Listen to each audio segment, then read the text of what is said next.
eh, kitab kuning sebenarnya satu istilah populer di Indonesia. Itu kuning, kertasnya yang kuning. Nah, kenapa kuning? Kita lihat. Dulu lampu redup-redup. Ada orang-orang yang membaca karena di rumahnya lampunya belum ada listrik. Maka dia kalau ada malam belajar di bawah sinar bulan. Kalau kertasnya putih tidak jelas, maka dipilihlah kertas yang berwarna kuning. Nah, ini juga mengisyaratkan bahwa yang dimaksud dengan kitab kuning itu adalah kitab-kitab karangan-karangan ulama-ulama dulu. Yang ketika itu warnanya kuning. Kalau sekarang, kitab-kitab dulu yang ditulis dalam kertas warna kuning itu sekarang sudah warna putih semuanya karena sudah ada percetakan dan lain-lain sebagainya. Ya, jadi kitab kuning itu tidak ada kaitannya dengan kitab suci. Tidak ada kaitannya ya, cuma itu hanya perbedaan dari zaman dulu dengan zaman Zaman sekarang. dulu dan zaman gitu. sekarang. Ya, lalu mengenai kitab suci sendiri, Pak Kures, kira-kira kitab suci apa saja yang harus kita percayai? Kita sudah pernah berbicara bahwa sesuatu yang harus dipercaya itu adalah apa yang diinformasikan oleh Al-Quran. Ya. Oke. Di dalam Al-Quran, secara jelas ulama berkata, ada disebut, kita bisa berkata 4 atau 5. Kita lihat. Allah berfirman, wa ataina Dawuda zabura. Kami menganugerahkan kepada Daud Zabur. Zabur itu kalau dalam bahasa artinya sesuatu yang tertulis. Nah, itulah yang kemudian dinamai kitab Zabur. Kitab yang dianugerahkan Allah kepada Nabi Daud. Tidak jelas, sementara ulama berkata bahwa kitab Zabur ini dianugerahkan dalam bentuk kitab. Jadi wahyu-wahyu, informasi Allah yang diberikannya kepada Nabi Daud itu dalam bentuk kitab. Nah, Nabi Daud itu hidup di sekitar Palestina dan Suriah sekarang. Dia hidup 1080 sebelum Masehi. Jadi itu Nabi Daud. Ada lagi Al-Quran menginformasikan Taurat. Taurat semua kita tahu dianugerahkan kepada Nabi Musa. Hidupnya 14 sebelum Masehi. Abad 14 sebelum Masehi. Nah, Taurat ini dianugerahkan kepada Nabi Musa, tapi Al-Quran juga ada menyebut bahwa Nabi Musa juga diberi al-alwah. Alwah itu adalah bentuk jamak dari lauh. Lauh itu adalah sesuatu yang segi 4 terbuat dari kayu. Waktu Nabi Musa dianugerahi Allah itu dianugerahi dalam bentuk kepingan. Kembali kepada kaumnya, dia dapati kaumnya menyembah sapi. Marah beliau, dia campakkan alwah itu sampai pecah. Isi dari alwah ini atau Taurat ini tidak jelas. Allah hanya menjelaskan bahwa fihi hudan wa nur. Di dalamnya ada petunjuk dan cahaya. Maksudnya penerangan. Sementara ulama berkata bahwa alwah isinya 10 commandment. Ada 10 perintah Tuhan. Itu di alwah. Itu yang diberikan kepada Nabi Musa. Kita tidak tahu persis apakah Taurat yang ada sekarang yang menjadi perjanjian lama itu. Itulah yang diberikan kepada Nabi Musa atau tidak. Kita tidak bisa berkata itu pasti, kita juga tidak bisa menolaknya. Kita hanya bisa berkata bahwa apa yang sesuai dengan Al-Quran kita terima. Apa yang tidak sesuai kita tolak. Apa yang tidak dibicarakan kita juga tidak bicarakan. Yang ketiga, Injil. Injil, wahyu-wahyu Allah yang diberikan kepada Nabi Isa. Oke. Kita lihat firman-firman Allah, informasi Allah yang diberikan kepada Nabi Isa. Yang jelas, Injil yang ada sekarang bukan itu yang diberikan kepada. Kenapa? Karena menurut kepercayaan umat Kristiani, Injil yang ada sekarang ini yang terdiri dari Markus, Yohanes, Matius, dan sebagainya itu, itu ditulis oleh Markus, Yohanes atas ilham Tuhan menyangkut kehidupan Nabi Isa. Jadi dia kira-kira mirip dengan sunnah atau hadis. Sedangkan dalam kepercayaan umat Islam, Injil itu wahyu Allah, informasi Allah, tuntunan Allah kepada Nabi Isa. Sedangkan ini, jadi itu bukan itu yang dimaksud oleh ini. Walaupun saudara-saudara kita umat Kristiani percaya bahwa itu diilhami Allah sampai ditulis. Jadi sudah yang keempat adalah Al-Quran. Kita akan bicara tersendiri menyangkut Al-Quran. Oke. Kita lihat sekarang. Ada tambahan. Di dalam surat Sabbihisma Rabbikal A'la ada kalimat Suhufi Ibrahim wa Musa. Suhuf itu artinya lembaran-lembaran. Kalau begitu ada yang diberikan kepada Nabi Ibrahim. Nah, ulama-ulama berkata, kita juga harus percaya ada kitab atau lembaran yang diberikan kepada Nabi Ibrahim. Sementara ulama berkata ada 10 lembaran isinya tuntunan moral. Salah satu di antara isinya itu menyatakan begini. Seandainya putra Adam ini sudah punya 2 lembah dari emas, dia masih mau yang ketiga. Kurang. Tidak ada yang memenuhi ambisi, keinginan putra-putri Adam kecuali tanah. Kecuali kalau dia mati stop ambisinya. Itu katanya ada di Suhuf Ibrahim. Ya kita, ini informasi Al-Quran. Bagaimana kandungannya, Injil dia katakan ada cahaya, ada petunjuk. Zabur, saya kembali kepada Zabur. Zabur itu adalah di perjanjian lama sekarang ada yang dinamai Mazmur Zabur. Kita juga tidak bisa yakin persis apa itulah yang diberikan kepada ini. Karena kata Mazmur Zabur itu bisa berkata nyanyian-nyanyian yang dinyanyikan oleh Daud. Nah, jadi kita cukup percaya bahwa Allah pernah memberi informasi kepada Daud itu dalam bentuk buku. Kepada Musa itu yang dinamai Taurat, kepada Nabi Isa itu yang dinamai Injil, dan kepada Nabi Muhammad itu yang dinamai dengan bermacam-macam nama, dan juga ada kepada nabi-nabi yang lain, antara lain kepada Nabi Ibrahim alaihissalam. Saya kira itu menyangkut. Saya ingin bertanya dulu, ini lagi ada buku di depan saya. Percaya ini buku? Salah. Tidak ibu tidak boleh berkata saya percaya ini buku. Karena ibu lihat. Sesuatu yang dilihat, yang dapat diraba, itu tidak dikatakan percaya.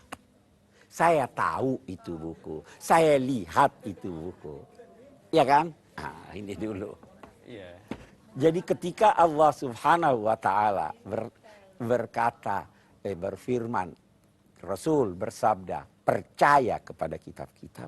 Ada sesuatu yang tidak terlihat oleh pandangan mata kita, tidak teraba, tetapi ada esensi di dalamnya yang harus kita benarkan. Nah, sekarang Taurat, Injil, Zabur, Al-Quran. Apa makna harus percaya padanya? Maknanya yang pertama, harus percaya, harus membenarkan dengan hati bahwa itu informasi dari Tuhan. Lihat Tuhan memberi informasi. Pernah dengar? Pernah dengar Tuhan beri informasi? Tidak. Itu harus percaya, harus membenarkan bahwa kandungannya ini adalah informasi dari Allah Subhanahu wa Ta'ala. Itu satu. Yang kedua, informasi ini benar karena dari Allah.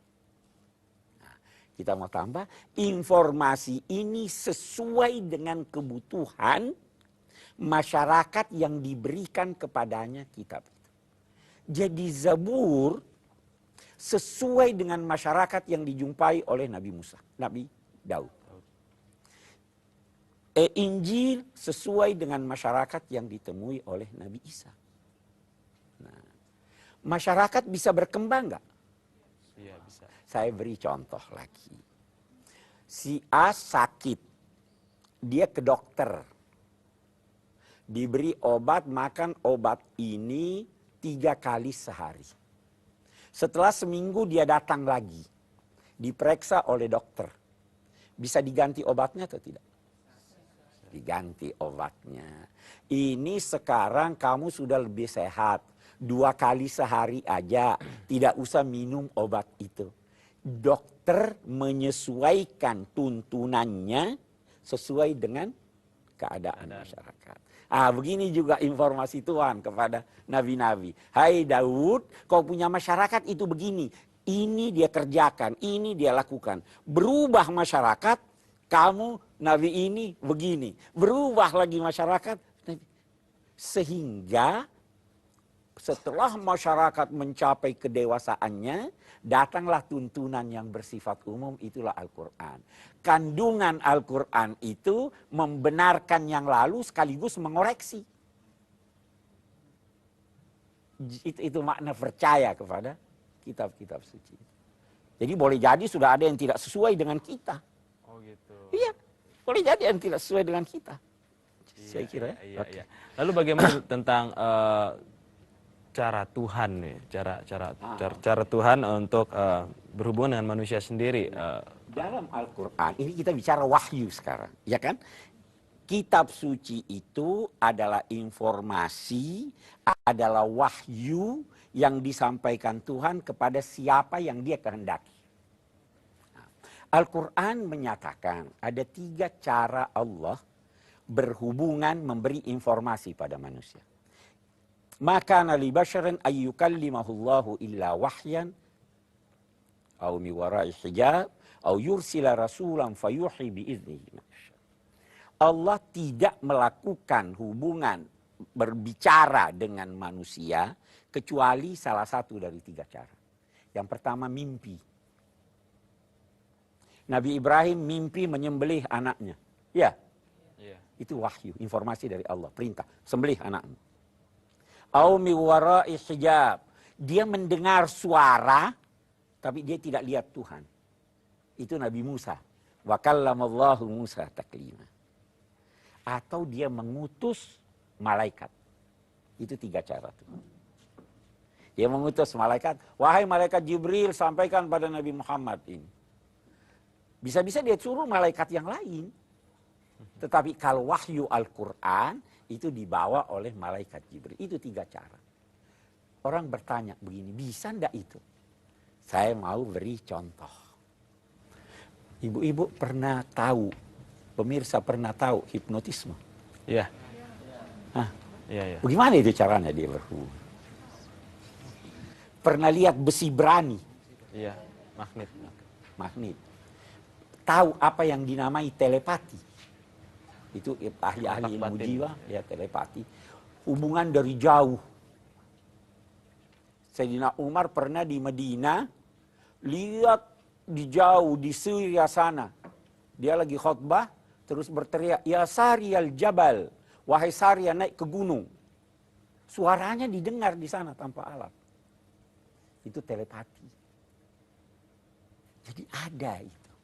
Nah, Allah menyampaikan sesuatu dan Nabi yang menerimanya itu terus tahu, oh ini dari Allah. Saya beri contoh yang lain. Ibu biasa lapar ya, kita biasa lapar. Iya. Siapa yang beritahu ibu lapar? Perut. Ada dari dalam yang belum tentu bunyi. Iya, belum tentu Ketahuan bunyi. ibu telat makan. Ada dari dalam terasa saya lagi lapar, saya lagi haus. Kita tidak tahu siapa yang sampaikan itu naluri. Wahyu seperti itu. Hanya saja wahyu yang bersangkutan yakin bahwa itu Tuhan yang sampaikan. Itu sebabnya Nabi Muhammad misalnya, waktu kata, udah tidak usah sampaikan itu. Kami berikan kamu apa yang kamu kehendaki. Apa jawaban beliau? Kalau matahari diletakkan di tangan kanan saya, ya kan? Karena yakin persis bahwa yang menyampaikan ini Tuhan yang Maha Kuasa. Itu wahyu seperti itu. Begitu cara Tuhan berhubungan. Baik, ada yang langsung ingin bertanya dengan Pak Quraisy tentang tema kita. Ibu. Iya. Aduh, udah megang mikrofon. Silakan Ibu. Saya Hajah Farida. Saya ingin bertanya sama Bapak tentang kitab tadi. Jadi karena Bapak tadi sudah menerangkan seperti itu, saya rasa ibu-ibu sama-sama seperti saya sudah merasakan bahwa ada kesatuan di situ Pak ya. Di dalam dari Taurat, Zabur dan Injil sudah lengkap ke dalam Al-Quran semua. Sekarang begini Bu, saya jawab dulu. Saya beri Ibu contoh tadi soal obat. Ya, toh? Ini sakitnya sekarang begini, dia perlu obat ini. Sudah sehat. Apa obat yang lalu masih diminum atau diganti? Diganti. Kalau begitu, tidak semua apa yang ada di Zabur, ada di Al-Quran, ada yang sudah tidak perlu lagi. Oh gitu. Ya toh? Nah, dan kita tambah, Al-Quran ini dijamin oleh Allah tidak mungkin berubah. Kalau yang itu tidak dijamin oleh Tuhan. Sehingga dalam pandangan agama kita, dalam pandangan Al-Quran, itu kitab Taurat, Injil ada perubahan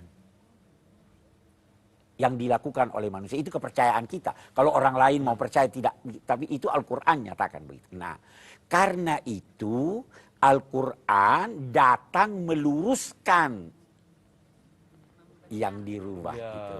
Itu yang dalam istilah Al-Quran musaddiqan lima baina yadaihi, membenarkan kitab-kitab sebelumnya, tetapi juga muhaiminan alaihi, menguasai, menyeluruh, sehingga yang benar di sini dia benarkan, yang sudah tidak berlaku dia tidak berikan lagi, yang dilakukan perubahan oleh manusia dia perbaiki, bukan seperti itu. Nama saya Hajah Susi, Pak. Begini, seperti tadi Bapak sudah menjelaskan bahwa Allah menurunkan kitab pada zaman Nabi Daud, Nabi Musa, Nabi Isa, sampai akhirnya ke Nabi Muhammad gitu. Apakah dari urutan itu sampai akhir ke Al-Quran, Allah punya satu tujuan gitu Pak, maksudnya dengan tujuannya bahwa Islam gitu. Jadi cuma mungkin harus melewati, karena kan melewati masa-masa ini gitu Pak. Jadi tapi pada akhirnya kusempurnakan gitu. Islam jadi agama yang kuri. Jadi apakah memang sebetulnya Allah hanya menginginkan Islam gitu? Iya. Dari kitab-kitab yang kitab-kitab sebelumnya yang sudah ada gitu ya. Itu aja Pak, terima kasih. Baik, yang pertama, sebenarnya semua nabi, sejak nabi pertama sampai nabi terakhir, ada prinsip-prinsip pokok ajarannya yang sama. Kepercayaan. Semua mengajarkan Tuhan Maha Esa. Semua, sejak Nabi Adam, Nabi Nuh, sampai Nabi Muhammad, sama. Semua mengajarkan harus percaya malaikat. Semua mengajarkan ada hari kemudian. Semua mengajarkan harus percaya Nabi dan Rasul. Semua mengajarkan sholat. Walaupun caranya beda. Semua mengajarkan puasa. Semua mewajibkan zakat. Semua mengajarkan akhlak. Hormat orang tua wajib. ini sama, ini prinsip dasar sama. Tetapi ada uraian-uraian yang dibawa oleh nabi-nabi itu yang rinciannya berbeda. Saya beri contoh, Ibu. Kalau orang dewasa masih perlu dibujuk makan? Tidak perlu. Tidak perlu. Kalau anak kecil? Harus. Harus. Masih perlu dipaksa minum obat? Tidak perlu lagi. Rincian ini, itu yang disesuaikan. Arahnya yang terakhir adalah prinsip-prinsip dasar ini, dan semua ajaran ini namanya Islam. Jadi Nabi Adam itu bawa Islam yang sesuai untuk masyarakatnya. Tetapi prinsipnya sama. Nabi Musa Islam, semua Islam. Jadi arahnya itu Islam. Sempurnalah Islam itu pada masa Nabi Muhammad waktu turun itu ayat al-yauma akmaltu lakum dinahum. Sudah tidak perlu lagi ada tambahan, tidak perlu lagi ada perubahan dalam prinsip-prinsip. Saya kira jelas ya. Jelas sekali itu. Iya, ada lagi mungkin? Ya Ibu, silakan Ibu. Nama saya Ibu Haja Leli Neci Mongonsidi. Pak, saya mau nanya, kitab Zabur, Taurat, dan Injil itu dulunya dalam bahasa Arab dan tulisan Arab. Yang kedua, kita sekarang membahas kitab, sedangkan kitab Weda dan Tripitaka itu tidak dibahas, itu dapatnya dari mana datangnya? Oke. Iya, ini kita begini Bu. Ya. Saya bisa jawab singkat jawaban Ibu yang pertama begini. Saya tidak tahu Bu bahasa Arab atau bukan. Hanya kita bisa berkata begini. Al-Quran menyatakan, وَمَا أَرْسَلْنَا مِنْ رَسُولٍ إِلَّا بِلِسَانِ قَوْمِهِ. Kami tidak mengutus suatu rasul kecuali dengan menggunakan bahasa kaum itu. Jadi bahasa Arab itu ada di lingkungan tertentu. Ada masa tertentu. Orang Arab itu baru wujud setelah wujudnya Nabi Ismail. Bapaknya orang Arab itu Nabi Ismail. Ya toh? Bapaknya orang Yahudi itu Nabi Ishak. Ada di atasnya Nabi Ibrahim. Ada di atasnya lagi. Nah, jadi kalau Ibu tanya itu bahasa Arab atau bukan? Saya tidak tahu bahasa Arab. Ya kan? Nah, itu ya, yang pertama. Yang kedua tadi, kita hanya wajib percaya 4 atau 5 yang disebut itu. Yang lainnya kita tidak wajib percaya. Kalau Ibu mau percaya, boleh selama tidak bertentangan dengan Al-Quran. Ya kan? Itu. Benar enggak ini? Kalau tidak bertentangan dengan Al-Quran, benar. Tapi kalau bertentangan, saya tidak percaya bahwa itu kebenaran. Kita tidak dituntut percaya Weda ini. Tidak ada.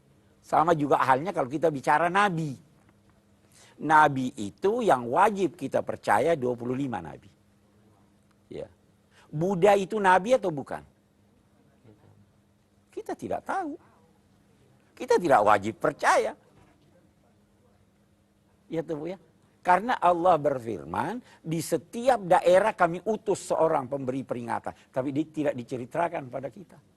Nabi menurut hadis ada 124.000 nabi. Nah, siapa itu? Kita nggak tahu. Tidak tahu. Ya. Ya tahu ya. Yang kita ketahui hanya 25 Bu, Yang ya. kita disuruh percaya 25. 25.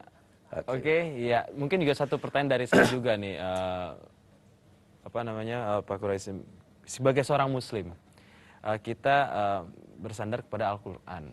Ya, kalau kita sebagai seorang Muslim mempelajari kitab-kitab suci agama lain itu dosakah kita atau tidak dosa? Bahkan di dalam Al-Quran ada diskusi perintah. Coba buka itu kitab suci. Hanya persoalannya begini. Sewaktu kita bicara dalam satu episode tentang ilmu. Ilmu ini kan banyak. Ada prioritas yang harus kita pelajari. Jangan pelajari yang tidak wajib dan lupakan yang wajib. Jangan pelajari yang tidak perlu dan melupakan yang perlu. Adalah keperluan kita terlebih dahulu mempelajari kitab suci kita. Kalau nanti sudah dipelajari dalam konteks perbandingan agama, tidak ada masalah. Oh gitu. Iya. Jadi harus ada misi tertentu juga Iya, dalam itu ya. Itu kan yang lebih penting dari sudut pandangan agama. Baik. Jadi Pak Quraisy, ini udah kita bicarakan 4 kitab. Bagaimana kita menyikapi kitab ini dan meletakkannya di kehidupan kita, Nah, Pak Quraisy? menyikapi dari kitab-kitab ini. Kita ada 4 kitab, atau kita bisa bedakan. Ada 1 kitab yang kita agungkan, kita percaya seluruh isinya benar. Ya toh? Ada 3 kitab yang diturunkan kepada nabi-nabi ini, yang kita tidak tahu persis apakah yang ada sekarang ini masih itu semuanya, atau sebagian dan lain-lain sebagainya. Ya kan? Oke. Kita mau tanya dulu, bagaimana sikap Anda terhadap orang yang melecehkan Al-Quran? Kena hajar lah. Marah. Artinya marah. Marah ya. ya. Hajar. Hajar. Oke. Walaupun orang itu tidak percaya Al-Quran. Wah, ini makin ke sudut kita. Saudara-saudara Ente leper. kita, umat Yahudi, umat Kristen, itu sebenarnya tidak percaya Al-Quran. Kalau dia percaya, dia masuk Islam. Iya. Artinya dia tidak percaya. Tetapi kita tetap tidak senang. Kalau Muslim mau pukul, itu salah tuh kalau mau pukul. Kita tetap tidak senang, kita tersinggung kalau ada yang melecehkan Al-Quran, kalau ada yang melecehkan Nabi kita. Coba bawa perasaan Anda ini pada orang lain. Nah, bagaimana kalau kira-kira itu orang tidak tersinggung, tidak marah kalau kita lecehkan? Kan marah juga. Iya, iya, iya. Perlakukanlah orang sebagaimana Anda ingin diperlakukan. Kalau begitu, jangan lecehkan kitab suci orang. Jangan lecehkan nabi orang. Jangan lecehkan ajaran orang. Al-Quran tegas menyatakan, wala tasubbul ladzina yad'una min dunillah fayasubbullaha adwan bighairi. Jangan kamu memaki sembahan-sembahan orang lain. Karena itu mengundang orang lain memaki kamu. Nabi bersabda, orang yang paling terkutuk adalah yang memaki bapaknya. Sahabat berkata, adakah anak yang mau maki bapaknya? Dia bilang ada. Bagaimana? Dia maki bapaknya orang lain, anak bapak yang dimaki itu maki bapaknya. Nah, jadi sikap kita, ya kan? Sikap kita harus hormati juga. Silahkan Anda ini, tapi jangan halangi kepercayaan saya. Iya, iya, iya. Hajar tadi sekedar marah ya? Tidak boleh, boleh. Kita Hajar itu bukan menyelesaikan masalah. ya, tidak menyelesaikan. Itu satu. Sikap yang kedua, bagaimana sikap batin kita. Bagaimana sikap benak kita yang tidak harus kita sampaikan pada orang menyangkut kitab-kitab itu. Nah, kita berkata begini, kalau sesuai dengan kitab suci Al-Quran, kita anggap itu benar. Kalau tidak sesuai, kita anggap salah. Kalau kita tidak tahu sesuai atau tidak, kita diam aja. Jelas. Nah, Tapi jangan maki, jangan lecehkan, jangan robek, jangan injak. Ya kan? Jangan umumkan di luar, ini salah. Itu tidak boleh. Karena kita harus menjaga hubungan interaksi yang harmonis. Jelas ya saya kira. Aneka ragam. iya dong, karena itu kembali ke iman ente juga. Kalau ente gampang tergoyahkan, wah berarti ya bahaya nanti urusan. Ya kan? Kadang-kadang darah tinggi mungkin. Berobat, Berobat, darah tinggi. berobat, ya. Nanti berobat. Makan timun. Keren. Baik, untuk sesi episode kita kali ini sudah kita bahas tentang tema kita itu tentang kitab-kitab suci. Mungkin bisa kita simpulkan untuk mengakhiri acara ini. Iya, kalau kita ingin simpulkan bahwa kita harus percaya bahwa Allah Subhanahu wa Ta'ala berkomunikasi dengan hamba-hamba pilihannya dan menyampaikan informasi menyangkut adanya kitab-kitab. Kitab-kitab itu merupakan wahyu-wahyu Tuhan yang harus kita percayai kebenarannya dan kesesuaiannya dengan masyarakat yang bersangkutan. Kandungannya selama bersumber dari Allah pasti benar, tetapi dalam keyakinan kita ada sebagian di antaranya yang sudah tidak berlaku karena sudah tidak sesuai dengan perkembangan kita, ada lagi karena ada campur tangan manusia sehingga berubah dari apa yang dikehendaki dan yang diturunkan Allah. Nah itu tadi kita menerima, percaya itu selama sesuai dengan kitab suci, dan kendati kita tidak percaya, kita tetap harus menghormati orang-orang yang mempercayainya.